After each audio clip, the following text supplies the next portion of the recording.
शिशुर शरीर आस्ते आस्ते वृद्धि प्राप्त हुए एवं ता सहित तार आत्मविनाश हुए।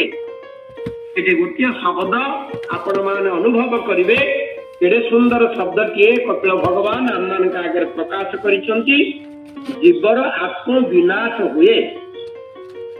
आमे माने समस्ते आत्मविकास पाई चेष्टा करुचे किंतु दुर्भाग्यवशतः उलटा मार्ग रे आमे जाई आत्मविकास परिवर्ते आत्मविनाश करू। ये आत्मविनाश ये शब्दर तात्पर्य आमे माने बुझिबा दरकार। आमे शरीर वृद्धि सहित आत्मिक वृद्धि आम मानकर हवा उचित।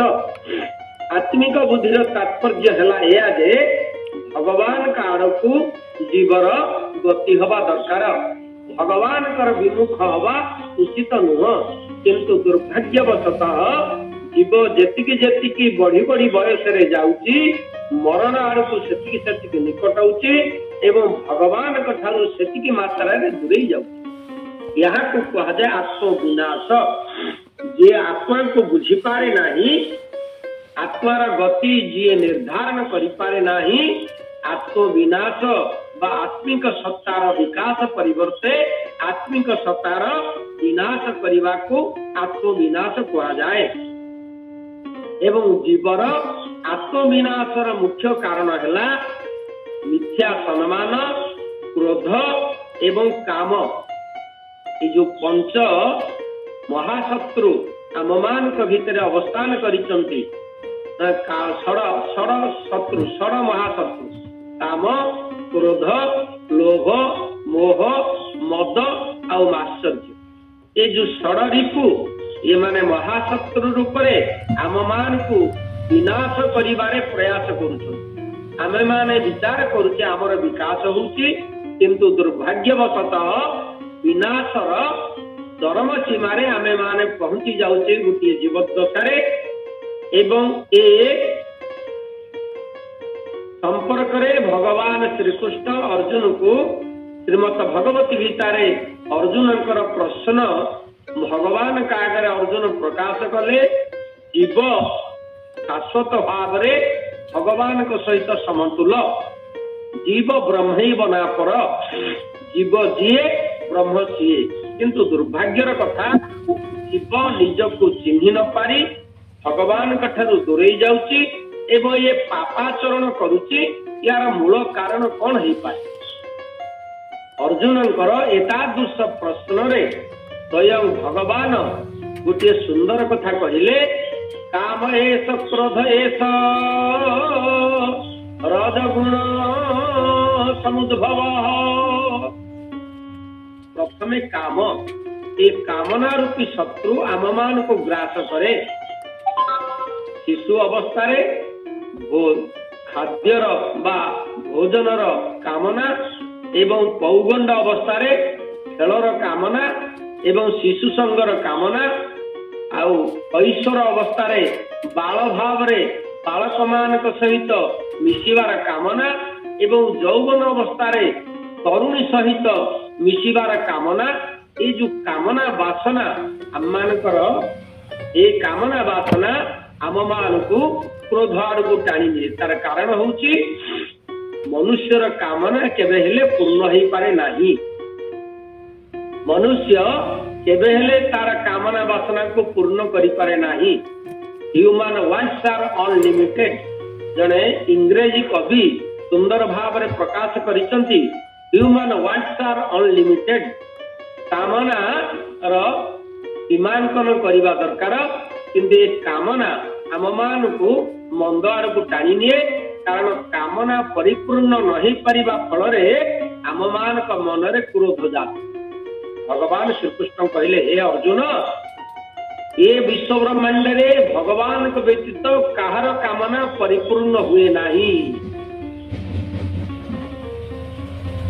जीवेर कोटि वांछा कबे पूर्ण नए ईश्वरर सर्ववांछा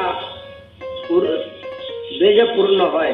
भगवान कर इच्छा केवल पूर्ण हुए, जीवर इच्छा केबे हेले पूर्ण हुई पारे नाही। ता अपूर्णांग।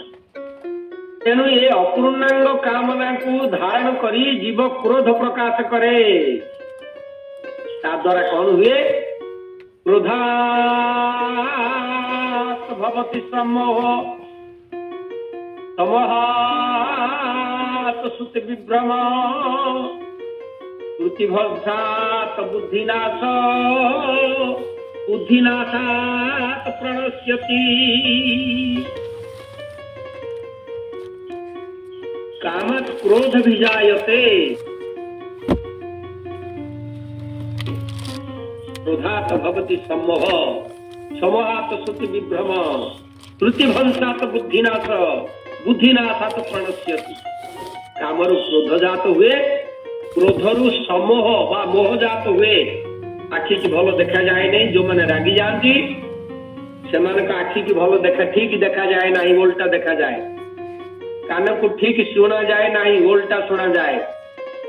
एवं क्रोधात् भवति सम्मोह, सम्मोहात् श्रुति विभ्रम, सम्मोह जात हेले मति विभ्रम हो जाए। पूर्व कथा मन रहे नहीं, पर कथा विचार कमी जाए, जा फल जीव नष्ट आड़क गते। श्रुतिभ्रंशात् बुद्धिनाश, बुद्धि भ्रम हो जाए। आ बुद्धि नाशात् प्रणश्यति, प्रणश्यति अर्थात विनाश हुए, अर्थात आत्मविनाश हुए। जो आत्मविनाश कथा भगवान ए संपर्क रे सूचना दे कहले, आमे माने आत्मिक सेवा करूना है, शारीरिक सेवा करूचे। आमे माने जेते बुद्धिजीवी, आमे माने बुद्धिमान, मनुष्य ठारू अधिक बुद्धिमान ब्रह्मांड रे केही नांती, मनुष्य ठारू अधिक ज्ञानवान केही नांती, किंतु निजर ज्ञान को विपरीत मुख भाव रे जीव परिचालित करुचे। सन्मुख होई जीव मोहि जबहि, जन्म कोटि अघ नाशई तबई। गोस्वामी तुलसीदास सुंदर भाव रे रामचरितमानस रे पढ़िचंती। सन्मुख होई जीव मोहि जबहि, सन्मुख होई जीव मोहि जबहि, जन्म कोटि अघ नाशई तबहि, जन्म कोटि अघ नाशई तबहि। भगवान का आड़क सम्मुख हवा दरकार। भगवान का आड़क सम्मुख हेले जीवर पाप क्षय हुए। ए कथा ए श्लोक रे सुंदर भाव रे कपिल भगवान कहिसंती। नरक जीवन स्थिति रु परमार्थिक स्थिति को उन्नत हेबा को हेले ए जो काम मूल बीज, ए काम सहित आम मान को जड़ित करी मूल बीज सृष्टि करिसेंती भगवान। ए काम को कृष्ण प्रेम रे परिचालित करिबा पई पड़िबो। भगवान पई काम को व्यवहार करिबा पई पड़िबो। भगवान को उद्देश्य रे काम को परिचालित कले, कामना को परिचालित कले आमे माने ईश्वर अभिमुखी हबा।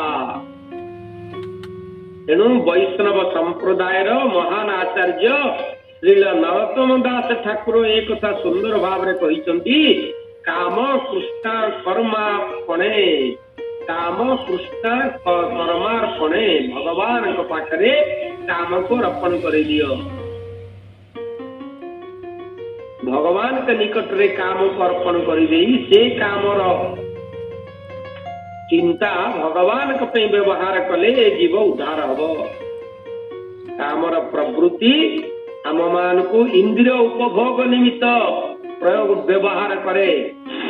काम को चरितार्थ करिबा पई इंद्रियानुभूति जागृत करी जीव काम को भोग करिबा पई चेष्टा करे एवं से काम द्वारा से परिचालित होई तार कामनार परिपूर्ण न हवा फल रे ता मन क्रोध जात हुए। क्रोध लागी से विनाश शिखर रे पहुंची जाए। आउ ये क्रोध होची आम मानकर कृष्ण चेतना विनाशर कारण। तेणु कपिल भगवान कहिले श्रील रूप गोस्वामींकर दिव्य कथा कपिल भगवान तांकर अभिव्यक्ति रे प्रकाश करिसंती। शरीर रक्षा निमित्त आमे माने इंद्रिय को प्रयोग करुचे एवं शरीर आवश्यकता इंद्रिय को प्रयोग करी आमे माने विनाश आड़क गति करू।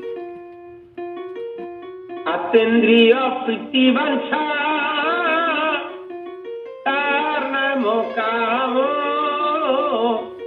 पुष्टेन्द्रिय प्रीति वांछा तारे बोली प्रेम। आत्मेन्द्रिय निजर व्यवहार पाई इंद्रिय मान को भगवान आमको देई नांती, भगवान आमको इंद्रिय मान को देइचंती भगवान का कार्य व्यवहार करबा पई। सबे मन कृष्ण पदार बिंदयो प्रकांति वैकुंठ गुणान वर्णने करो हरि मंदिर मार्जना दिशो श्रुतिं चकारो चित सत्कथो दये। ये श्लोक रे कपिल भगवान आम मान को सूचना देले जे काम मूल बीज होची, ये शरीर मूल बीज होची काम। ये कामनार परिपूर्ण करिबारे बाधा खावा द्वारा जीव विपथगामी होची एवं जीव हीन गति प्राप्त होची, आत्म विनाश करूची। तेणु ये कामना को आमे माने भगवान के निकट रे समर्पित करी भगवत सेवारे काम को प्रयोग करिबा दरकार। तेणु ये कामनार प्रयोग आमे माने भगवत उद्देश्य रे कले आम मानकर आत्म विकास हबो। ए कथा होची 29 नंबर श्लोक रो तात्पर्य। तर 31 अध्याय रो 30 नंबर श्लोक को श्रवण करिबा। सुंदर भजन के श्रवण कले आमे। आसंतु 30 नंबर श्लोक हैला भूते पंच भिरापदे देह देहो बुध असत्पुर अहं ममेति असद्ग्राह करती कुमतिर्मति। कपिल भगवान एभली भाव रे आम मान को सूचना दौचंती जीव काम रे बशवर्ती होई भगवान को ठारू दूरे दूरे जाऊँ। मातृगर्भ रे जो भगवान का सहित तार संबंध थिला से संबंध आस्ते आस्ते ताठारू दूरे जाउची एवं जीव अहम ममेति असद्ग्राह शरीर को मु बोली विचार करूची, आत्मा को शरीर बोली विचार करूची। ये तीनोटी कथा गुरुतर कथा इस श्लोक रे कपिल भगवान कहिसंती अहम ममेति असद्ग्राह। अहम कहिबार प्रथम पर्याय कपिल भगवान कहिले जीवर अज्ञता हेतु पंचभूतात्मक ये जड़ शरीर को मु बोली विचार करुची, आत्मा को मु बोली विचार करू।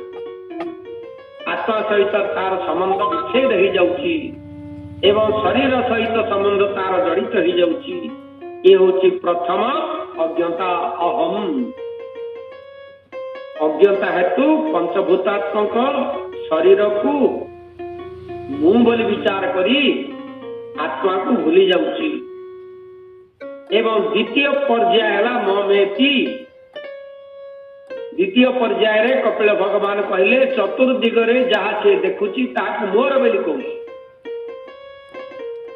ए संसार रे आमर किछि नाही, ये घर आमर नुह, ये वृक्ष आमर नुह, ये जल आमर नुह, ये फल आमर नुह। ईशावास्य इदं सर्वं जत्किंच जगत्यां जगत् तेन तेकतेन भुंजी था महागृदकस्य सीधनम। जहाँ आमे चतुर्पार्श्वर दर्शन करुचे समस्त भगवान कर आमर किछि नाही, किंतु भूल बसतः निजर अज्ञता बसतः जीव ताकू मोर बोली कहे ममेति। प्रथम पर्याय अहम, द्वितीय पर्याय ममेति। शरीर को मु बोली विचार करुची, आत्मा को चिन्हि पारु नाही, ये प्रथम अज्ञता। द्वितीय अज्ञता है बाहर देखुथिबा पदार्थ मान को मोर बोली कहूची, ये भगवान कर बोली से अनुभव करि पारुनी। एवं तृतीय अज्ञता है असतग्राह। असतग्राह ये जो लोक मान साथी मिशुची, जो लोक मान गहन रे अच्छी, ये समस्ते असत पथरे गति करुचंती। ସେମାନଙ୍କ ସହିତ ସଂଯୁକ୍ତ ହେଇ ଯେମିତିକା ନଦୀ ସ୍ରୋତରେ ପତ୍ରଟିଏ ନିଜର ଆୟତ ନଥାଇ ଭାସି ଭାସି ଯାଏ, ଠିକ ସେଇଭଳି ଭାବରେ ଜୀବ ଅସତ ବ୍ୟକ୍ତି ମାନଙ୍କ ଗହଣରେ ପଡି ଅସତ ମାର୍ଗ ଅବଲମ୍ବନ କରି କରି ଚାଲେ। କପିଳ ଭଗବାନ ସୁନ୍ଦର ଭାବରେ ଦିବ୍ୟ କଥାଟି କହିଲେ, ଯୋଉମାନଙ୍କ ସହିତ ଆମେ ମାନେ ସଂସାରରେ ମିଶୁଛେ ଏମାନେ ସମସ୍ତେ ଅସତ ଏବଂ ତାଙ୍କ ଦ୍ୱାରା ପରିଚାଳିତ ହୋଇ ଆମେ ଅସତ ମାର୍ଗ ଅବଲମ୍ବନ କରୁଛେ। ଗୋଟେ ପ୍ରାକ୍ଟିକାଲ ଏକ୍ସାମ୍ପଲ ଦେବି ଆପଣ ମାନଙ୍କ ଆଗରେ। ଲୌକିକ ଦୃଷ୍ଟାନ୍ତ ନଦେଲେ ଆମେ ମାନେ ବୁଝିପାରିବା ନାହିଁ। अलौकिक दृष्टांत जहाँ आम देखिना है अमृत भाया मिठा कहले आमे माने विचार करुचे अमृतटा निश्चित भाव में मिठा हो, कारण चाखिले जो जिनिस आम जाचे से उदाहरण देले आम मैंने बुझा अमृत भाया मिठा लगुच कहले आम मैंने बुझी पारिबानी, रसगोला भाया मिठा लगुच कहले आम जमी बुझा अमृत भाया मिठा लगुच कहले आम बुझी पारिबानी, कारण अमृत आम चाखिले। ठीक से आम मान को लौकिक दृष्टांत दरकार। गोटे भक्तर परिवार भितर मु दिने जाई प्रवेश कली एवं तांको कहली जे आपण माने आमिष भोजन करंतु नाही। से माने कहले आपणकर आश्रित हवा परे आमे आमिष त्याग करिछु, आमिष भोजन करूना, किंतु घर को आमिष आसुची। बोले काहे तमर घर को आमिष आसुची ना आम पिला माने आमिष भोजन करूचंती से माने छाड़ी पारु नांती। मुझे प्रश्न पचारि पिलाटी मानू आमिष भोजन शिखेला किए, से माने शिखिकी आसी ना से माने आपे आपे भोजन कले ना तमे माने ताको शिखेइछ। से माने सेमानकर भूल स्वीकार कले गुरुदेव आमे माने ही सेमानकु आमिष भोजन करवा शिखेइछ। ता अर्थ बापा माँ जदि असत हेले पिला माने से असत मार्ग रे गति करिवे। बापा माँ जदि सत चिंता कले, बापा जदि राति 4टारू ब्राह्म मुहूर्तर शଯ୍ୟା त्याग करे पिलाटी मध्य शଯ୍ୟା त्याग करिवो। आ बापा माँ जदि सकाळ 8टा पर्यंत सेजरे गडुथिबे से घरर जो पिला माने जात हेबे से माने 11टा पर्यंत सोइबे। आ बापा माँ जदि गंजेई अफिम मद निशारे थिबे पिला माने हिरोइन चरस अभ्यास करिवे। तेणु आमे माने वर्तमान जो अवस्था अच्छे आमे माने असत पथरे गति करिबा पई आम मानकर मार्ग आमे उन्मोचन करिचे। आमे माने असत पथरे सदा सर्वदा गति करुचे। असत लोक मानक सहित आमर परिवार लोक माने असत, आमर चतुर्पार्श्व थिबा लोक माने असत चिंता धारणा अछंती। धन रोजगार करिबा, सुख करिबा एवं भोग विलास जीवन काटिबा ये हूँ आम मानकर लक्ष्य। धन रोजगार करिबा पई जेते प्रकार मंद वृत्ति अछि सब अवलंबन करिबा, भोग विलास करिया पई जेते प्रकार भोग विलास सामग्री अछि ताहा ठुलो करिबा एवं जेते मंद भाव अछि ताहाकु ग्रहण करिबा। ये हूँ आम मानकर ये सामाजिक शिक्षा। मुख्यतः आमे माने जो विद्या लाभ करुचे विद्यालय मानकर ये विद्या हूँ असत विद्या। आपण माने सुनथिबे गोटे गौड़ क्षीर दुहिला एवं गोटे लिटर क्षीर रे 2 लिटर पानी मिसेला। 10 लिटर क्षीर रे केते पानी मिसेइबो ता अर्थ पिलाटी शिखिला विद्यालय रे जे क्षीर रे गौड़ माने पानी मिसेइकी बिकंती।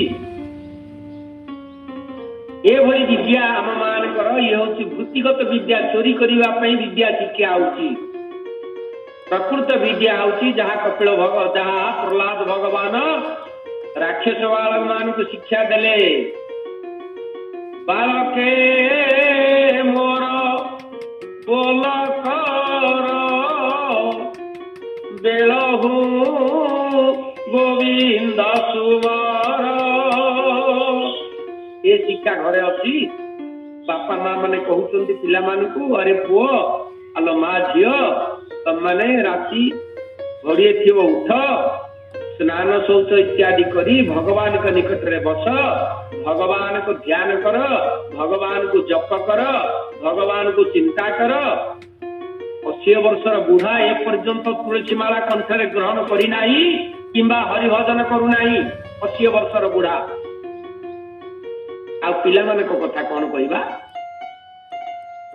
ଆମେ ମାନେ ଆମ ଜୀବନକୁ ନଷ୍ଟ ଭ୍ରଷ୍ଟ କରି ଦଉଛେ ଏବଂ ଆମର ଉତ୍ତର ପିଢି ଯୋଉମାନେ ଆସୁଛନ୍ତି ତାଙ୍କୁ ମଧ୍ୟ ସେଇ ମାର୍ଗରେ ପ୍ରବର୍ତ୍ତିତ କରିବା ପାଇଁ ଚେଷ୍ଟା କରୁଛେ। ମୁଁ ତ ଖରାପ ହେଲି, ମୋ ପିଲାମାନେ ଖରାପ ନ ହୁଅନ୍ତୁ, ଏ କଥା ଆମର ଚିନ୍ତା ନାହିଁ। ସେଥିପାଇଁ କପିଳ ଭଗବାନ କଲେ 3ଟି ଅସଦ ଭିତରେ ଜୀବ ଗତି କରେ।